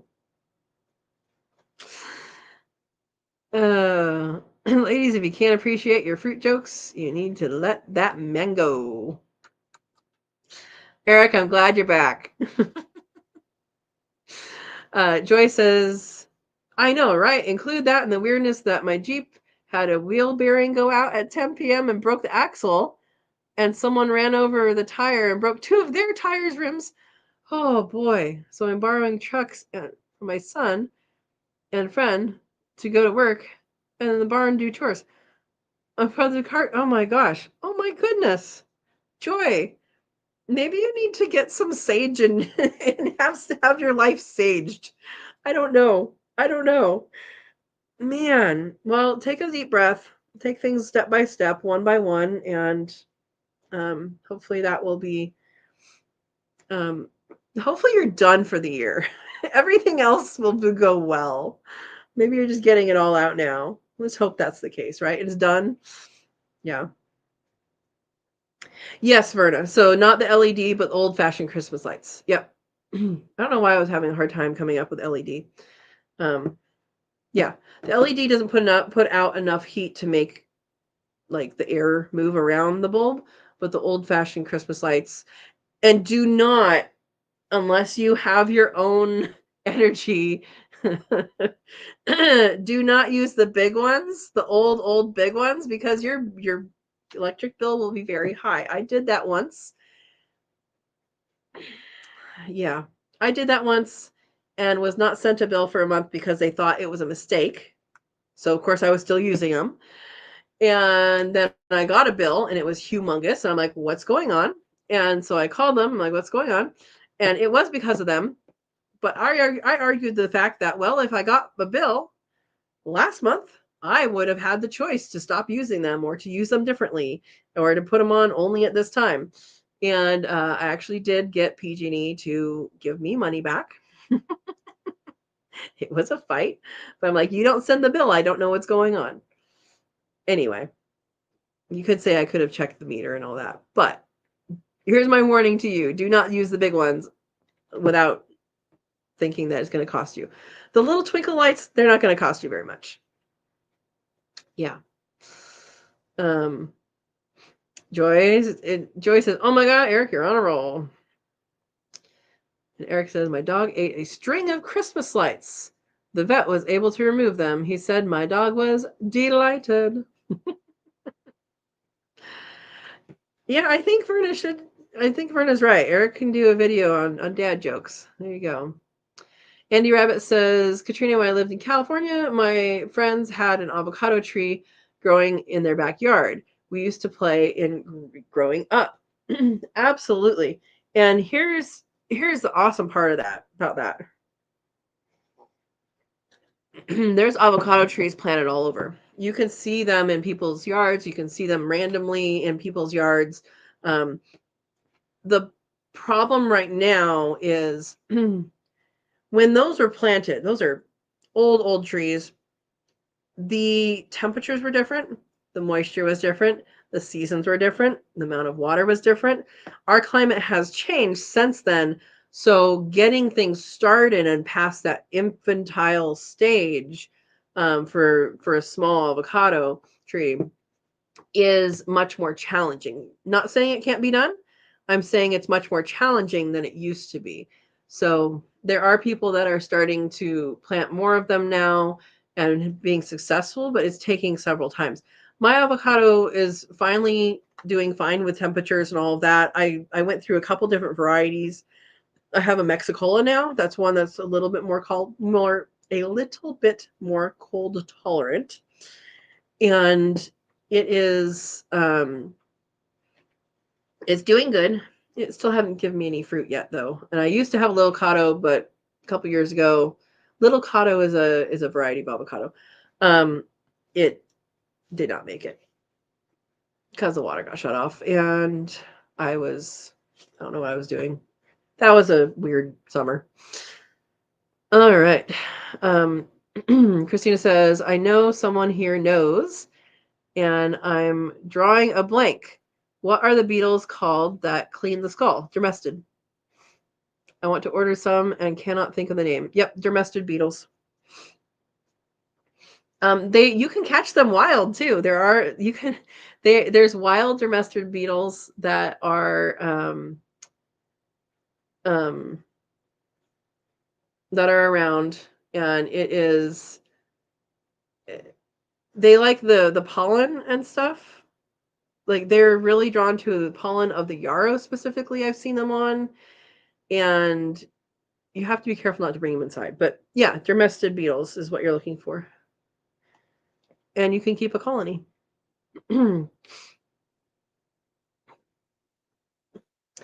Yep, Verna says skull cleaning with dermestid beetles has long been preferred method for hunters, museums, and taxidermists. Verna's Googling again.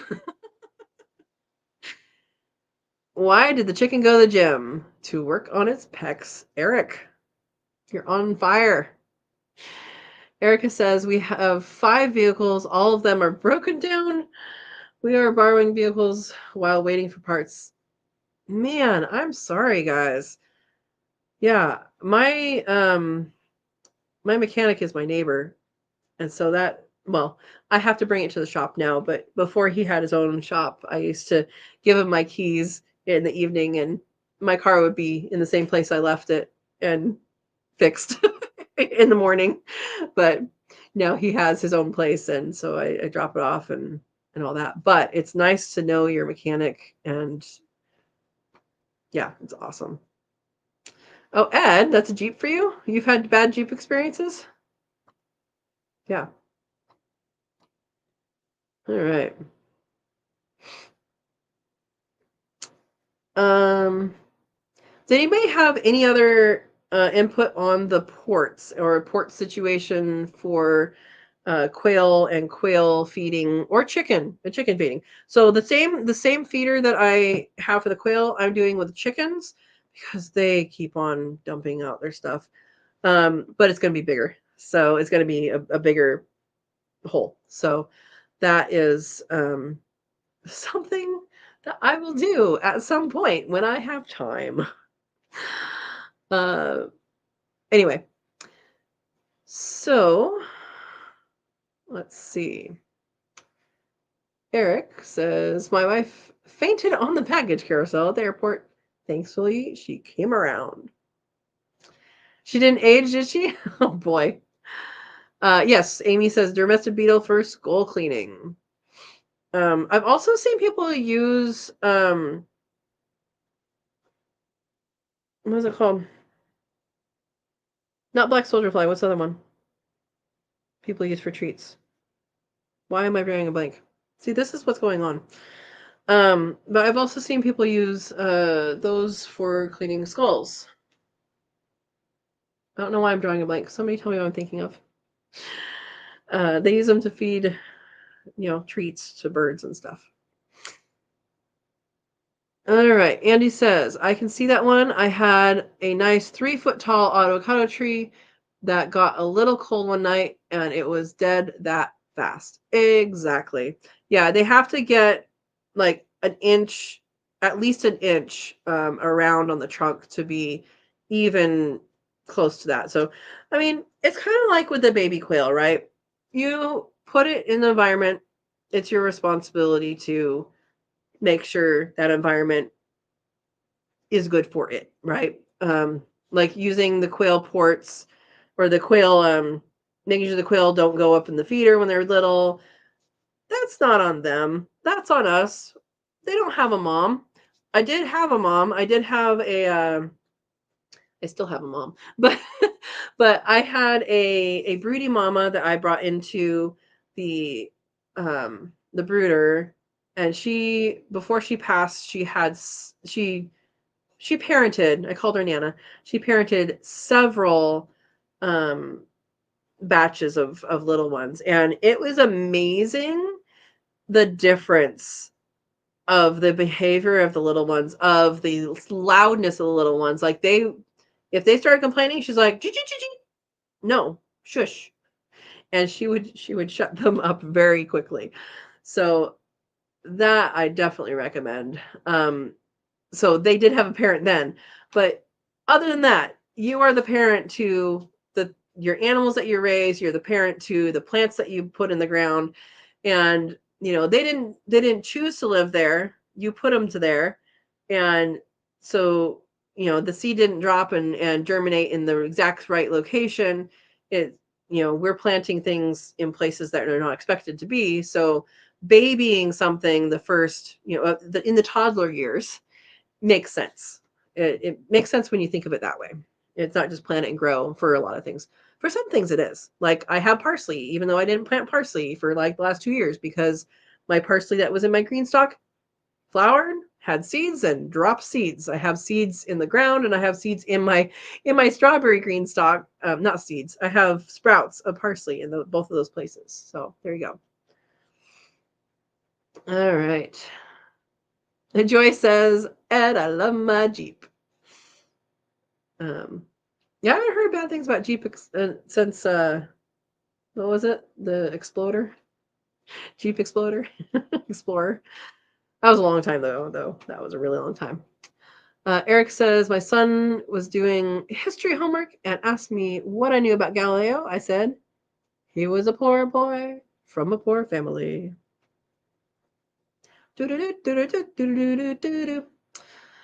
Erica says, my mechanic is my husband. Well, what's his excuse? Get on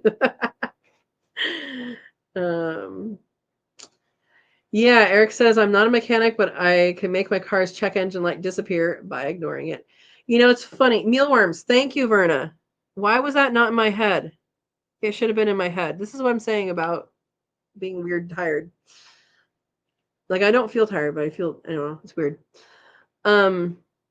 Yeah, so I know it's a joke, Eric, but I had a car and it was a Celebrity, a Chevy Celebrity, big boat of an old car, and it had a check engine light that had to be on.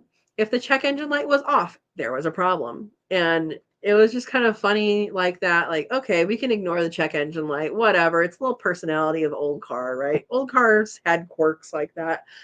And took it to the mechanic to have it just like a tune up, not there wasn't anything wrong with it. And it went to pick it up and it didn't start. And we're like, and this is a mechanic we knew, you know, friends with and all that. It wasn't here, it was somewhere else. And we're like, what happened? It worked when we dropped it off. And he was like, I don't know. What's going on? And it took him a long time. He disconnected the light after he parked it because he figured it's going to be an annoying light. We know this doesn't work. Whatever. There must have been something in that circuit that made it not work when the light was unplugged. So I don't know how they used to design things, but it was interesting. There we go. Joy says my brother is my mechanic so far. So hopefully he does good. Waiting for those parts. It's good. Amy says I have port feeders with my chickens, 4 in a 5-gallon bucket. Oh, sat on a milk crate. It's pretty ideal for moving around. Yeah, I'm going to do the same version that I have there for the quail. And what I do is I set it on something solid, like, so I have the urbanite. Did I ever do an urbanite video? I don't think I actually did the editing for that. I have a whole video about urbanite and using it. But my neighbor had her walkway ripped up, so I had extra. The urbanite in my yard, urbanite is just concrete from urban areas. The urbanite I made my raised beds out of, those I jackhammered up from the front park strip, which is where the irises and the pineapple gobs are right now. And that for a lot of my neighbors met me because I was jackhammering up the park strip. That's where those came from. But the ones for the feeders is a smoother concrete, and it came from my neighbors when she had her pathway redone, and because it was all cracked and like kind of dangerous to walk on. And so she asked me if I wanted it, and I said, yeah, I'll take some of the big ones. And so putting that up and on a flat area works really well. We're all over the place tonight. All right. Yes, mealworms. I don't know why I couldn't. The darkling beetles, those make mealworms. Not sure if they eat proteins. Yeah, mealworm. I have seen people use mealworms. What they say is mealworms, at least, and it looks like mealworms, but I mean, they're beetle larvae. For that, for cleaning skulls and stuff. So I don't know if anybody here has done that or not. Let us know. Lady Marianne. Hi, Lady Marianne. Welcome. Says, hi, y'all. Finally made it. Welcome, welcome. Let us know what you're growing, or if you're wanting to grow things, or if you're just here for the chat. And welcome. Everybody saying hi. He just says, thanks, y'all. You're welcome. Can you feed quail uncooked whole wheat berries? I would think that you could. Someone tell me if there's any reason why you couldn't. The answer is no for rice. I know that. Anytime you give quail anything that's not like bagged feed, they need grit, because bagged feed is all water soluble. And I would give them grit anyway. They just do better with digestion that way. But make sure you give them grit. And that's exactly what Amy's saying down below, is they need grit to digest the whole wheat berries. Yeah, that's what I would say. I don't think there's any reason why you wouldn't feed that to them. I know rice is a no-no unless it's cooked, because it swells. Other than that, I do not know. Let's see if other people say things about that. Verna says adult quail will eat them if nothing else is available. Okay, so you've tried it and they don't, it's not a preferred food. I give all sorts of things to my quail. They love marjoram. Like the greens, grass even. I mean, they like greens too. Erica says, waiting for parts. He was out working on the truck till dark. Oh my gosh. Good luck. Good luck to everybody with repair issues. Sounds like we have a lot of them today. Oh boy. Lady Marianne says, so it's safe to feed it to them and add grit. That's my assumption. Verna's saying it's safe, but they will only eat if nothing else is available. Okay. Yeah, so part of what is it safe versus what does it do nutritionally? It could be, different answers, and I don't know the nutrition of that. Yeah, and Amy says wheat berries would be too low in protein to be a complete diet. Yeah, so basically what I'm saying is as a snack, as a treat, as a supplement, but not like you still want them to get the full range of nutrients that's in, say, a bag of feed that has all the nutrients in the right, percentages, or to find a way to make that same nutrient combination in a different way. Yeah, thank you, Amy. You Googled it, Verna says. And Verna says, quail love yarrow. That I know from experience. And they go bananas over comfrey, and it's pretty high in protein, Amy says. Yep. Comfrey is good for everybody. I think people aren't supposed to consume it. There's something weird about that, but I don't remember what it is. External for people. But yeah, it's a great fodder. Yarrow flowers or the ferny leaves, asking for Verna. They'll probably go after both, but they'll probably go after the leaves first. I know, like if I'm using, like if I give my rabbits, the quail don't usually get dandelions because the rabbits like them pretty well. That's like their favorite thing, dandelion. But they love the greens a whole lot more than the flowers. And I think that, we as people think of like, oh, the sugary, the bright, the colorful, that's the treat, that's the snack. And for a lot of animals, bitter might be really good, like dandelion leaves can be bitter. They're going to be very good. They're going to be like what they go after first. If you give a rabbit a carrot with the greens, they're going to eat the greens first. And then, yeah, they'll chew on the carrot too, but they go after the greens first. I don't give my rabbits that many carrots, and when I do, it's parts. People raise things differently. Lady Marianne says, yes, I was wanting to use it as treats. Thanks for your insights. Yeah, you're welcome. You're welcome. Amy says the allotonin concerns with comfrey are over-reported. Okay, I have drank comfrey tea for years. I know it's used, and I knew it's used historically. Maybe, I wonder if there's like interactions or something.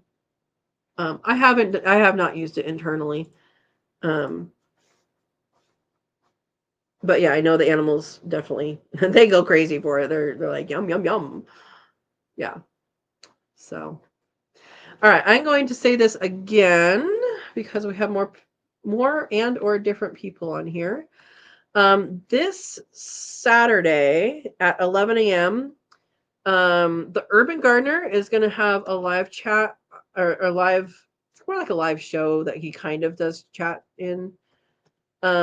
It's kind of more of a show, and I will be on there kind of in the middle of it. I don't know what time, but if you guys want to join, his show starts at 11. He has some things that he does at the beginning. Then he does a Are You Following Me segment, which is where I'm going to be. And then he has some more stuff.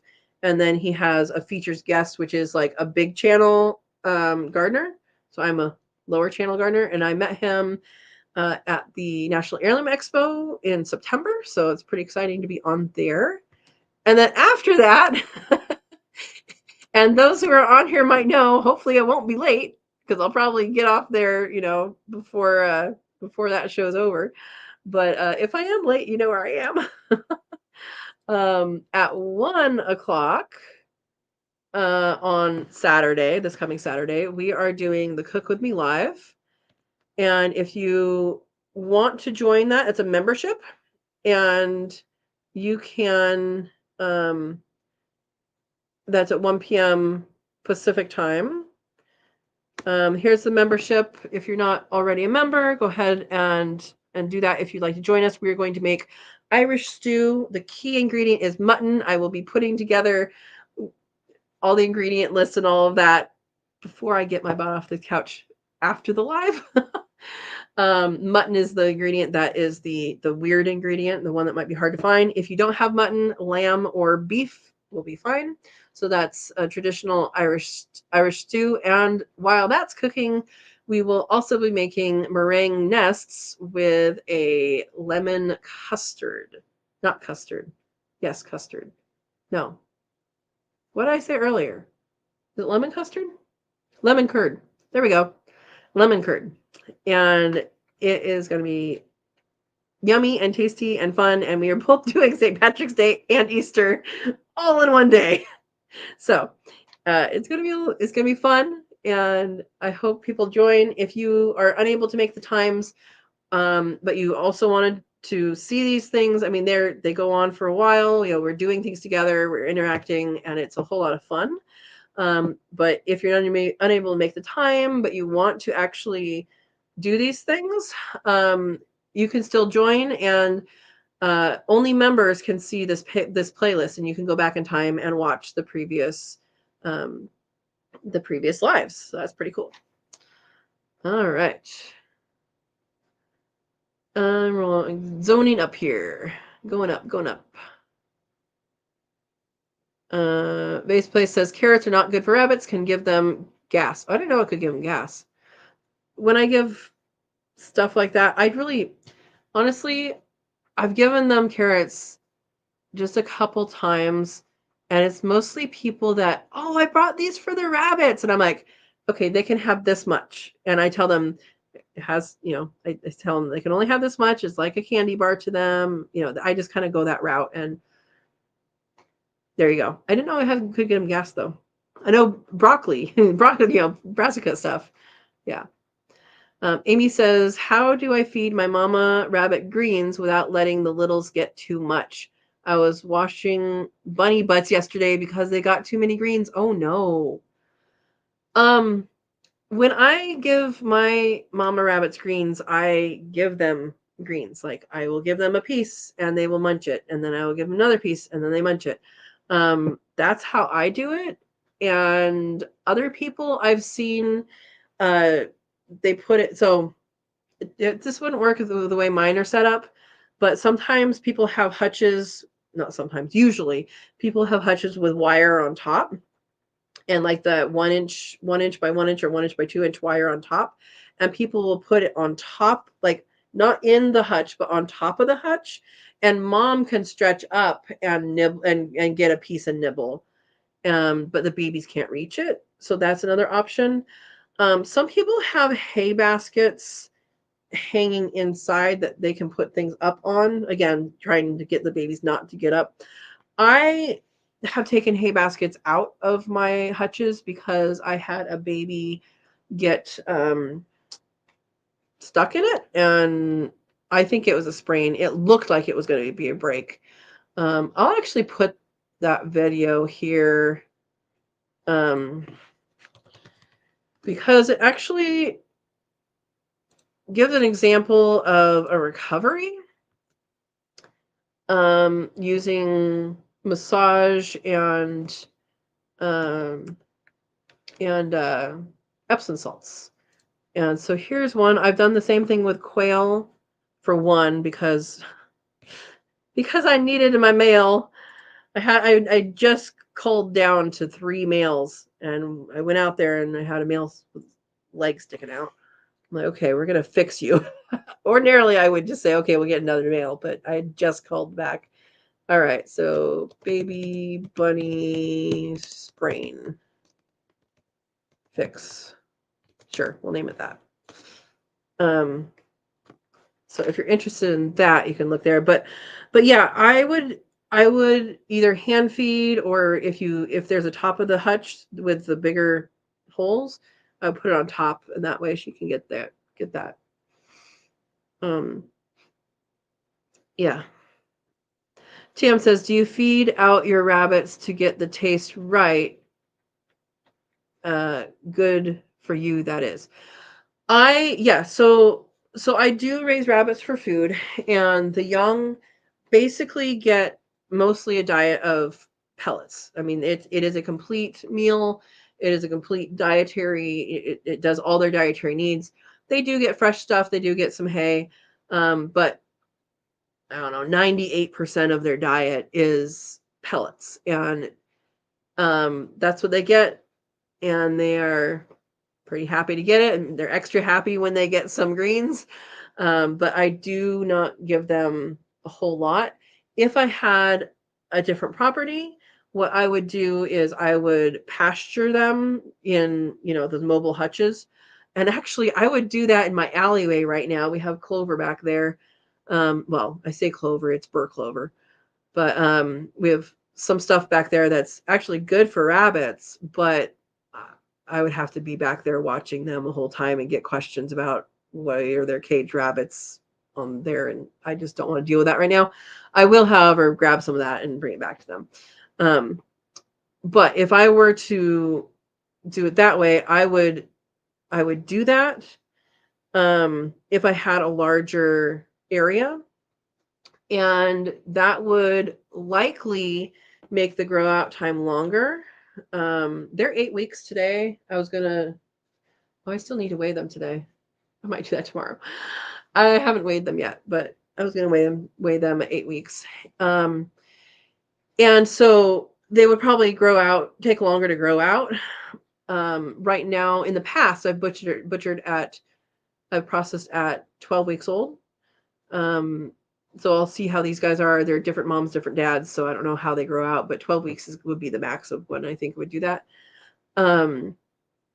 But it would be cheaper if you were to pasture them. You have pasture and you have pellets available, so they still have their nutritional needs, met, but it might take longer because they're getting other things in it. Yeah. So they taste good. Actually, I had someone, one of my friends who lived in France for a year, which France has a lot of rabbit cuisine. It's not like the U.S. where it's like, oh, fuzzy bunny. They have, it's the actual industry, and they have lots and lots of rabbit meals for people made of rabbits. And he lived there for a year, and he said that mine were the best, the most tender that he's ever had. And that might be because they're doing the full diet on the pellets and all that. It might also be, and this is probably more likely, that they're not scared when they pass. They don't know it's coming. So there is no or little, I'm going to say, stress hormone in the meat. And there is, so they don't have that. And then I let them put them in an ice bath in a cooler, and I do change the water every day, because the blood will seep out into there, even if you have, you hang them, when you're processing them, but there's still going to be stuff in there. So it does kind of leach that out. And then you do that every day. And after 3 or 4 days of that, it has gone through rigor mortis. So that every animal, when it passes, gets stiff. We've all seen that on the side of the road. We've all experienced that, right? You see a deer on the side of the road and it's like this. Every single animal that passes does that. And it takes a certain amount of time before those muscles relax. And once they've relaxed, that is when I then prep them for, I mean, they've been, gutted and all that stuff already, but that's when I prep them for the freezer or prepare them for a meal. So, I think the taste is one thing. It's another thing to get that tenderness, by having the animal go through that relaxation time. For quail, it doesn't take as long.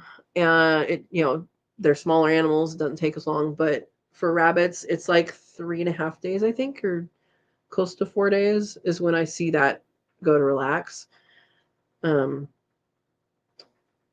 Yeah, hopefully people are okay with that conversation.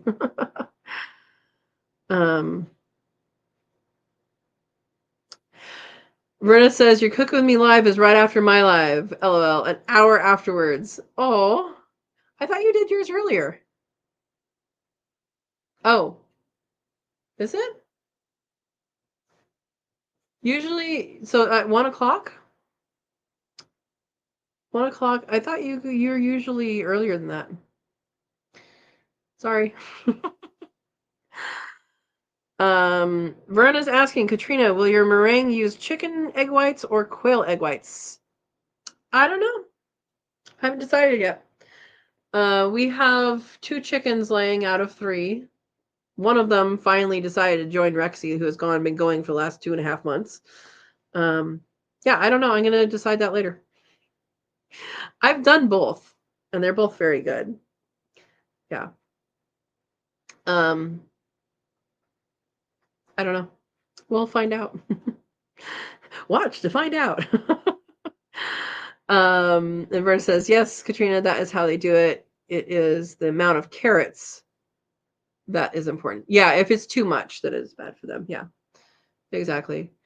TM says you need a lawnmower with a bagger. Can use a lawnmower with a bagger for the rabbits. I don't have a lawnmower because I don't have a lawn. I have edible landscaping. But yeah, the alleyway, like there's a lot of edible stuff for rabbits back there, and I have thought about doing that. Yeah. Amy says, I am planning on putting wire on the bottom of my meat chicken tractor for grow outs. I was concerned about RHV from ground-based rabbits. Yeah, so RHV is rabbit hemorrhagic. I thought it was disease. Is it a virus? I don't know. I know what you're talking about, though. It's a hemorrhaging disease, and it's horrible. And you do not want that in your herd. There is a website. I don't know. USDA, maybe? USDA RH. It's RHDV2, I think. Is that what it is? Map.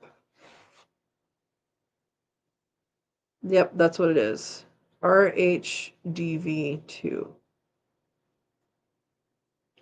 Disease virus. Okay.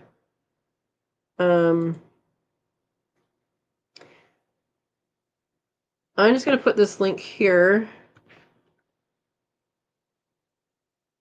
I have to see where you guys are again. I keep losing you guys when I go away. So, rabbit hemorrhagic disease virus 2. There is a map that USDA keeps track of. So this is a virus that is not native to US. I don't remember where it's native to. Australia? That would make sense. Europe?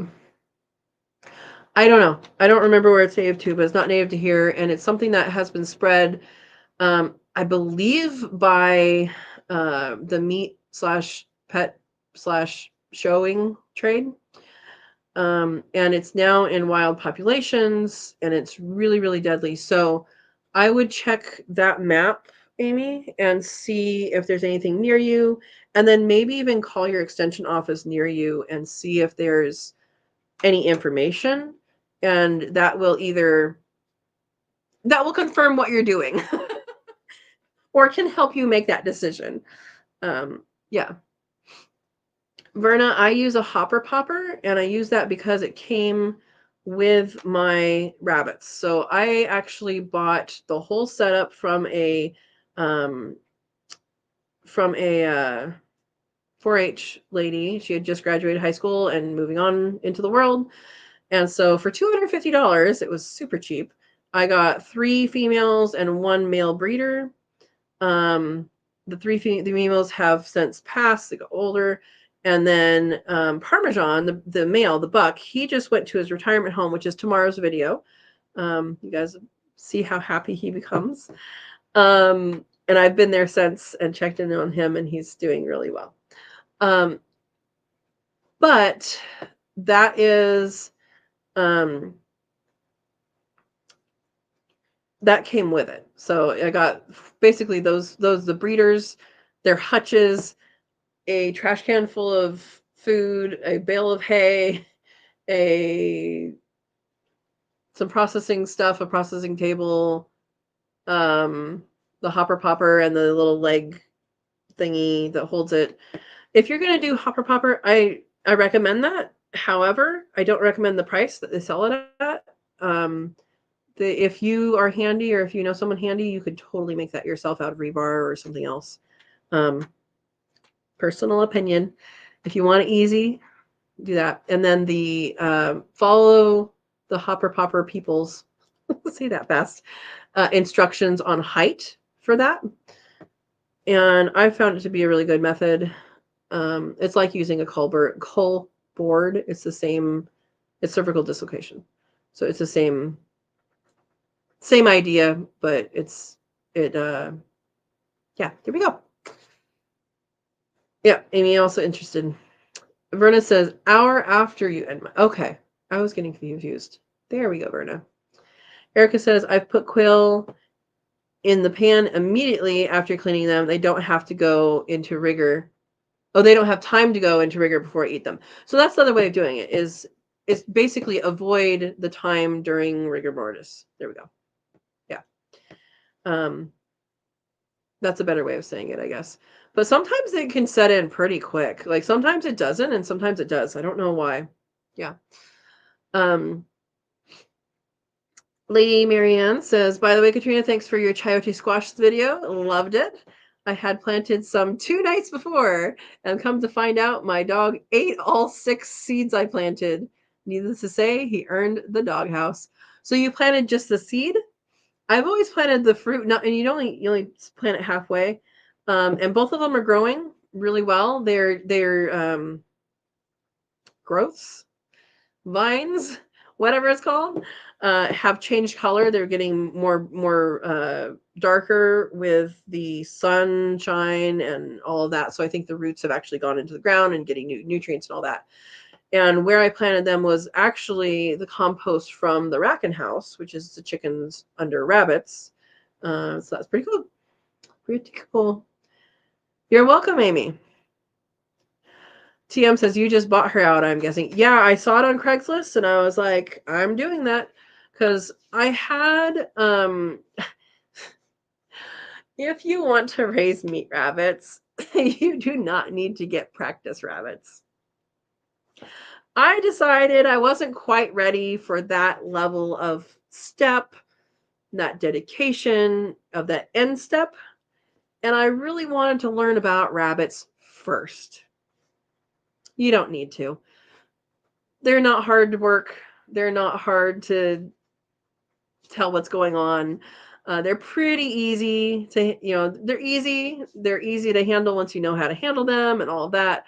But I did have 2 sisters that were my practice rabbits. They are now living on an organic farm, eating organic food, pooping out organic poop to raise more organic food. So they are doing, I'm assuming, very well. But she was getting rid of all of her stuff. It was basically, her parents were like, okay, if you're leaving, then you need to get rid of all this stuff because we're not taking care of it. I mean, they were nicer than that, but that was the gist of it. Yeah. Yeah, and she set the price, and I said, okay, I'm doing it. yeah, and it's a good thing I did, because I got everything organized and got on my way and doing well. So yeah, so the ladies that I have are offspring of Parmesan and Tortellini, who were the original two parentage. And so those, and then the buck that I have now, I got from a rabbitry north of San Francisco, up that way, like far north from San Francisco. And he's been working out great. He's making good bunnies, and we'll see how much they weigh when they get to time to process. Yeah. Erica says, I haven't started a garden yet. I still have goats roaming around cleaning up the property. Hey, that's a good reason. That's a good reason. It also says my grandson tried a small garden last year and they ate everything. Yep, that I would expect that. I would expect that to happen. If they're eating anything at all, they're going to eat everything. This is what goats are known for.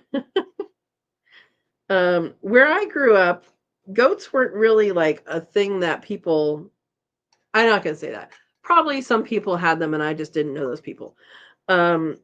But they would bring in, so I grew up in Oregon, they would bring in herds from California in the summertime in Oregon, and then they would go back into California for the rest of the year.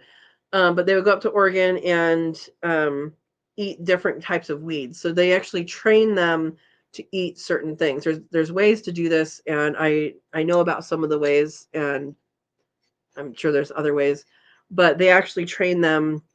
These are the weeds to eat, and knapweed is a really big one that they do, because in the gut of a goat, a lot of seeds die. I don't know what it is about their digestive system, but a lot of seeds don't make it out. I would say all seeds, except for I don't know that that's true. But I know a lot of seeds, they don't make it through a digestive system of a goat, specifically. So there you go.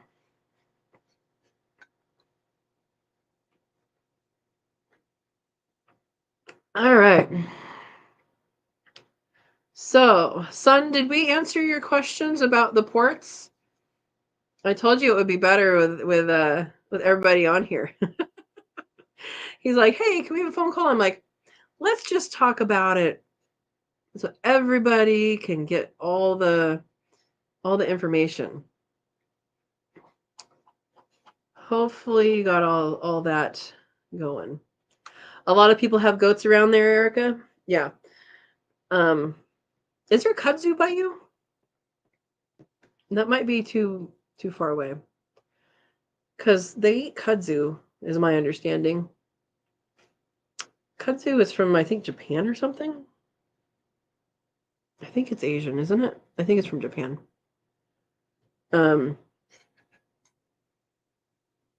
Yeah, my experience with goats is limited to other people's goats. And having very cute baby goats try to munch my hair. Actually, I have eaten goat too, but yeah, it's been other people's goats though.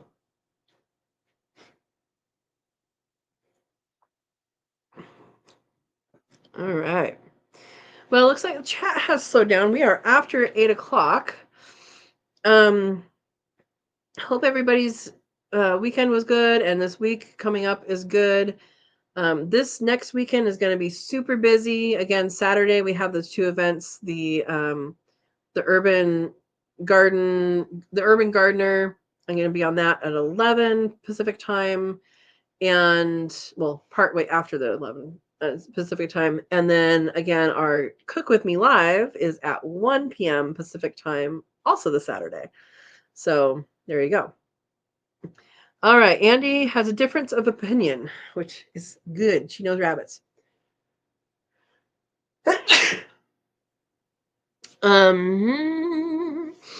Amy, I would put the greens on top of the cage so mom can reach them, and the little bit that drops on the floor, the babies can then eat. Keeps baby from getting a lot at once. Okay, so not a difference of opinion, same opinion, which is good because you've raised a lot of rabbits. Erica says there's more of a problem with greenbrier and privet. I have privet trees growing in my yard and I need to cut them out, and I just keep not doing it, and I don't know why. Yeah. Yeah. Andy says, my phone died on me. I have plugged it back in now. I hear you. I hear you. Oh boy. Thank you, Myrna. Again, that's part of this random, like, leftover being sick, random. Okay, I'm going to cough a few times here. I'm going to sneeze over here. Like, yeah. Andy says, I didn't hear what you said, Katrina. My phone died during me typing. Hey, I said exactly the same thing as what you said. I said, for me personally, I feed them the pieces, and like hand feed, like, okay, you get one piece. Oh, you're done. I get another piece. There you go. And then my other advice is exactly what you said, is to put it on top of the cage. Yeah. So we're all on the same page, which is good. There are different ways to do things, but also if we're doing things the same way and things are working, hopefully that means we're both doing it right. Lady Marianne says, yes, I learned to halfway cut the chayote so I can still eat the squash. Okay. If carefully done, the seed will be intact. I root them in a bit of water and then transplant them. I'm in southern Florida. Okay. That makes sense. Yeah, the seed is such a weird, like, it's not hard. Like, you'd expect it to be hard, but it's not. Yeah. Great minds think alike. Yes, sirree. And Brenna says, oh, by the way, I cut some pear tree limbs for my rabbits yesterday. I have not looked up pear tree. I know the pitted stuff is not good. So the wood for like peaches and nectarines and apricots and cherries, all of those guys, plums, I think, are also not good. So yeah. Amy says, I also read that rabbits can eat multiflora rose and don't mind the thorns. Any thoughts? I've thought about that because I've not really thought about rose specifically, but like thistle, like there's some thistle coming up in the alleyway, and I'm like, I know thistle is good, like they'd be completely fine eating thistle, but like how would those little tiny spikes do? I don't know. I hope they're doing well. I mean, you can always pop off the spikes. I don't know. Maybe try a little, maybe like take the tip off and see if she eats it. I don't know. Anybody else have any experience with thorns? I do know. Okay. I had, when Risotto and Penne were little and they were living in the grow out hutch together, a door got left open and I came out in the morning to the bunnies in the screen and porch. Not ideal. I have dragon fruit in the screen and porch, and they had nibbled on the dragon fruit. Yes, and the spines too. So they're still alive. They ate the spines. I guess they did okay. So I'm going to let you figure out whether or not that's a good idea. But they like dragon fruit. No idea if they're supposed to have it, but they were liking it. So there you go.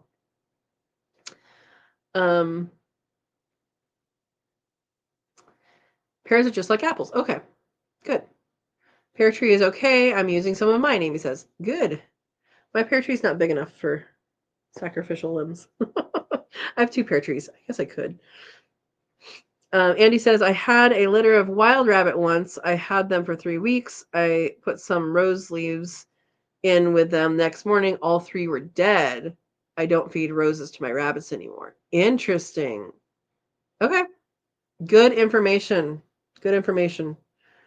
I wonder if the bark would be okay for them though, because I know like rabbits are known for girdling things, like in winter, in places that have winter, not here, where there's snow and they have like tunnels under the snow. Maybe not tunnels, but you know, they go under snow. And they could actually girdle like apple trees and roses and stuff. So I don't know. It may have been a freak thing, might not have been the rose leaves, but I wouldn't try again. Yeah. And something to check too is if those roses were sprayed with anything. I'm guessing if they were if it was your house, you probably didn't. But I know roses get sprayed so much with random pesticide junk. So yeah. Yeah. And those are experiences that, you know, it's okay not to try again. It's okay not to do those things. Feed them something else. Um, Willow is really good. I know that. Yeah. Okay. So they were your roses, and they didn't spray on them. Yeah. I figured if they were yours, you wouldn't be into that. But I figure I know your go-to gardening well enough to know that. So yeah. All righty. So does anybody have anything else to discuss? We're well into the 8 o'clock hour, and it is getting late, and I'm hungry. But if you have questions, let me know. Otherwise, we're going to say good night. I'll give a little bit here, see if anybody says anything. Yeah, Google says roses are okay as long as they have not been sprayed, Verna says. That was my concern, is the spraying, but yeah.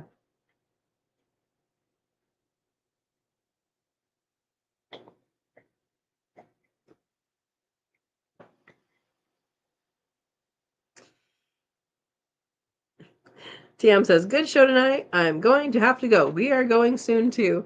Good night, TM, and I'm glad you were here. I'm glad everybody showed up. Yeah. And we helped each other out. All right, guys, I'm saying good night. Berna says, have a blessed night, everyone. Lucy needs out. Yes, I'm sure she does.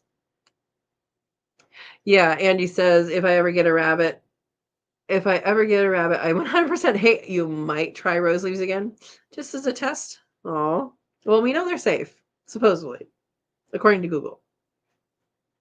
If we all trust Google, right? All right. Good night, guys. I will see you guys hopefully Saturday. And if not Saturday, then again on Monday. Have a wonderful night and enjoy the week. Thanks for watching.